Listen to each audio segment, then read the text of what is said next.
നമസ്കാരം.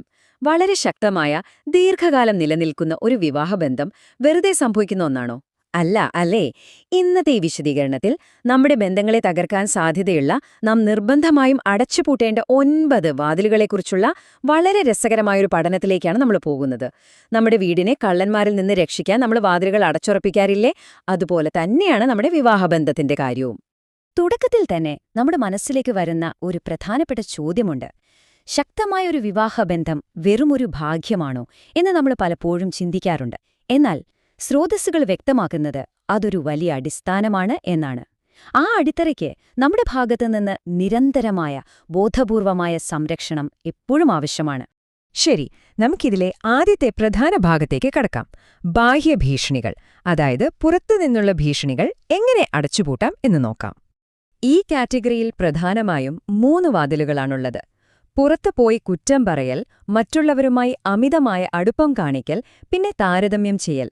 ഇവ 3ഉം നിങ്ങളുടെ സ്വകാര്യമായ ബന്ധത്തിലേക്ക് പുറം ലോകത്തെ കടത്തിവിട്ട് നിങ്ങളുടെ ആത്മബന്ധത്തെ തകർക്കുന്ന കാര്യങ്ങളാണ്.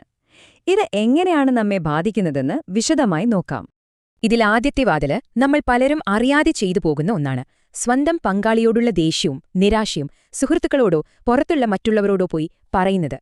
ഒരു ചെറിയ ആശ്വാസത്തിനു വേണ്ടി നമ്മൾ ചെയ്യുന്ന ഈ കാര്യം യഥാർത്ഥത്തിൽ നമ്മുടെ ബന്ധത്തിന് എത്രത്തോളം അപകടകരമാണെന്ന് നിങ്ങൾ എപ്പോഴെങ്കിലും ചിന്തിച്ചിട്ടുണ്ടോ?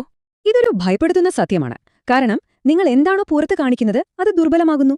അതായത് പുറത്തുപോയി പങ്കാളിയെക്കുറിച്ച് പരാതി പറയുമ്പോൾ നിങ്ങളുടെ ബന്ധത്തിന്റെ ശക്തിയും സ്വകാര്യതയുമാണ് അവിടെ നശിക്കുന്നത്. നിങ്ങളുടെ ഉള്ളിലെ പ്രശ്നങ്ങൾ പുറത്തറിയുമ്പോൾ യഥാർത്ഥത്തിൽ അവിടെ തകരുന്നത് ആ ബന്ധത്തിന്റെ വിശ്വാസ്യതയാണല്ലേ. ഇനി അടുത്തതായി ശ്രദ്ധിക്കേണ്ട കാര്യം പങ്കാളിയല്ലാത്ത മറ്റൊരാളോടുള്ള വൈകാരികമായ അടുപ്പമാണ്. പലപ്പോഴും ശാരീരികമായ അകൽച്ചയേക്കാൾ കൂടുതൽ വിവാഹബന്ധങ്ങളിൽ വലിയ വിള്ളലുകൾ ഉണ്ടാക്കുന്നത് ഇത്തരം വൈകാരിക അടുപ്പങ്ങളാണ്. ഇതിലെ ഏറ്റവും വലിയ അപകടം എന്താണെന്നോ? ഇത്തരം ബന്ധങ്ങൾ നമ്മളെ വളരെ എളുപ്പത്തിൽ കബളിപ്പിക്കും. കാരണം ഇത് എപ്പോഴും വളരെ നിഷ്കളങ്കമായ ഒരു സൗഹൃദമായിട്ടായിരിക്കും തുടങ്ങുക.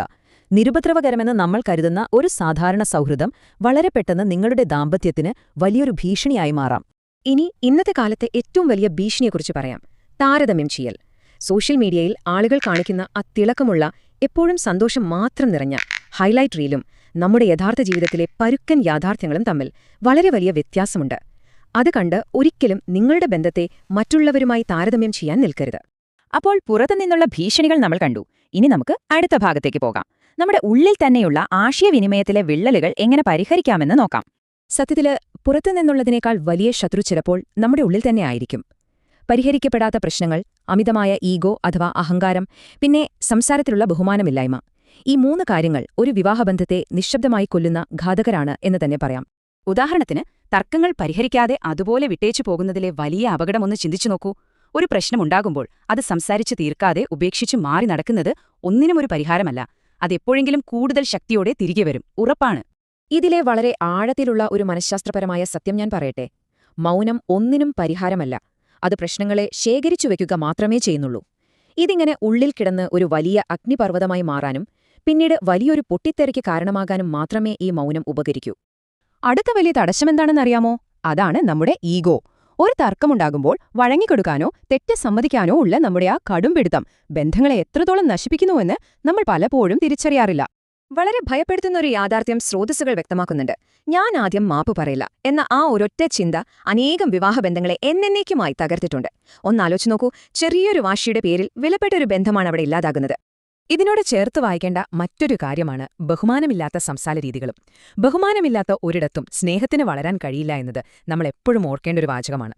നമ്മുടെ സ്വരവും നമ്മൾ ഉപയോഗിക്കുന്ന വാക്കുകളും സ്നേഹത്തിന്റെ നിലനിൽപ്പിന് വളരെ പ്രധാനമാണ്. ഇനി അവസാനമായി ഭീഷണികളിൽ ഏറ്റവും നിശബ്ദവും എന്നാൽ മാരകവുമായ വിഭാഗത്തിലേക്ക് നമുക്ക് കടക്കാം. അകലവും അവഗണനയും. ദൈനംദിന ജീവിതത്തിൽ നമ്മൾ ചെയ്യാതിരിക്കുന്ന ചില കാര്യങ്ങൾ, സ്നേഹം പ്രകടിപ്പിക്കാതിരിക്കുന്നത്, ആവശ്യങ്ങൾ കണ്ടില്ലെന്ന് നടിക്കുന്നത്, ചെറിയ പ്രശ്നങ്ങളെ അവഗണിക്കുന്നത്. ഈ കാര്യങ്ങൾ എങ്ങനെയാണ് പങ്കാളികൾക്കിടയിൽ ഒരിക്കലും നികത്താനാവാത്ത വിടവ് സൃഷ്ടിക്കുന്നത് എന്ന് ഈ വിഭാഗം ഊന്നി പറയുന്നു. ഒരു പ്രശ്നമുണ്ടാകുമ്പോൾ സ്നേഹവും അടുപ്പവും പ്രകടിപ്പിക്കാതിരിക്കുന്നത് പങ്കാളികളുടെ ശിക്ഷയാണെന്നാണോ നിങ്ങൾ കരുതുന്നത്? അല്ല, മറിച്ച് അത് നിങ്ങളുടെ ബന്ധത്തെ തന്നെയാണ് നശിപ്പിക്കുന്നത്. അതുപോലെ ഇന്ന് നിങ്ങൾ അവഗണിക്കുന്ന പങ്കാളിയുടെ കൊച്ചു കൊച്ചു ആവശ്യങ്ങൾ നാളത്തെ വലിയൊരു ദേഷ്യമായും വെറുപ്പായും മാറും എന്നതാണ് സത്യം. ഇതൊരു തുടർച്ചയായ പ്രക്രിയയാണ്. ചെറിയ ചെറിയ പ്രശ്നങ്ങളെ കണ്ടില്ലെന്ന് നടിക്കുന്നത് ആദ്യം ചെറിയ വിള്ളലുകൾ ഉണ്ടാക്കുന്നു. ഈ വിള്ളലുകൾ പതുക്കെ വലുതായി ഒടുവിൽ നിങ്ങളുടെ ബന്ധമെന്ന വലിയ വീടിന്റെ അടിസ്ഥാനം തന്നെ തകർക്കും. അതുകൊണ്ട് ചെറിയ പ്രശ്നങ്ങളെ അപ്പോൾ തന്നെ പരിഹരിക്കണം. നമ്മൾ അവസാന ഭാഗത്തേക്ക് എത്തുകയാണ്. ബോധപൂർവമായ സംരക്ഷണം. നമ്മുടെ ബന്ധങ്ങളെ ദിവസവും സജീവമായി തന്നെ എങ്ങനെ പ്രതിരോധിക്കാം എന്നതാണ് ഇതിലെ ഏറ്റവും പ്രധാനപ്പെട്ട കാര്യം. ഈ പഠനത്തിന്റെ ഏറ്റവും ശക്തമായ സന്ദേശം ഇതാണ്: ശക്തമായ വിവാഹബന്ധങ്ങൾ വെറുമൊരു ഭാഗ്യമല്ല, അവ ബോധപൂർവം സംരക്ഷിക്കപ്പെടുന്നവയാണ്. അതെ, ഇതിന് രണ്ടുപേരുടെയും ഭാഗത്തുനിന്നുള്ള നിരന്തരമായ പരിശ്രമവും ശ്രദ്ധയും ആവശ്യമാണ്.